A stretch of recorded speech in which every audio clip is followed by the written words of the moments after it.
Creating your own custom shapes in Photoshop is pretty straightforward.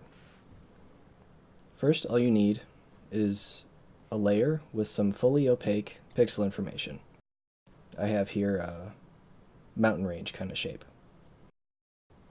Now in order to save this as its own custom shape, all I need to do is come over to my Layers palette, hold down Control, click on the preview. Now I have a selection of those pixels.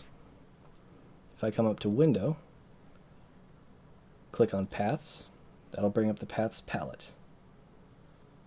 From there, all I do is click on this little icon down here, which will make a work path out of that selection. With all those vector points selected, all you need to do then is come up to Edit and Define Custom Shape.